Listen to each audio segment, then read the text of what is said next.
ይህ ስልት አምስቱ የስሜት ሕዋሳትን በመጠቀም አሁናዊ ሁኔታ እንዲያስተውሉ እንዲሁም በከባድ ወይም አስጨናቂ ሁኔታ ውስጥ መረጋጋት እንዲችሉ ያግዛል። አሁን ደግሞ የምንሰራው ግራውንዲንግ ወይም የትኩረት አቅጣጫን የመቀየር ልምምድ ሲሆን ይህንን ልምምድ የምንጠቀመው ስሜቶቻችን በጣም በተጨነቁ ሰዓት ራሳችንን ለማረጋጋት እና ትኩረታችንን ለመሰብሰብ። እንጀምር። ለመጀመር በጥልቀት ከሆዳችን ባለ ግፊት አማካኝነት አየር ማስገባት። ለ5 ሴኮንዶች አየር ወደ ውስጥ ያስገቡ። ለ5 ሴኮንዶች ትንፋሽ መሰብሰብ።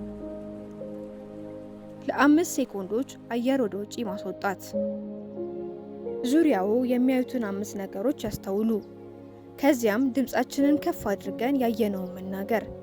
ለምሳሌ ነጭ ግድግዳ ይታየኛል፣ ጠረጴዛ ወይም የስዕል ፍሬም ይታየኛል።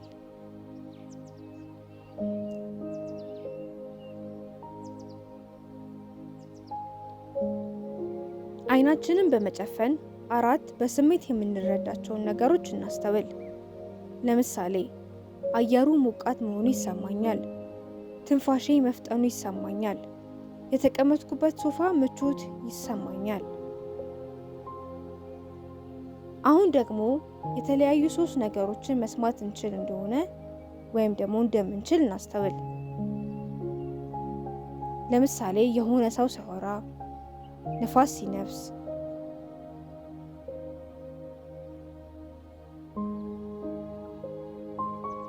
በመቀጠል 2 ነገሮች ሸተን እንደሆነ ማስተዋል። ከዛም ድምፃችንን ከፍ አድርገን ያሸተትናቸውን 2 ነገሮች መናገር። በመጨረሻም በምላሳችንን እያጣጣምን ያለነውን አንድ ነገር እናስተውል። ያጣጣምን ያለነውን አንድ ነገር መናገር። ምንም ነገር ካላጣጣሙ የሚወዱትን ጣዕም ይናገሩ። እስካሁን ምንም መረጋጋት ካልቻሉ እንደገና መሞከር ይችላሉ።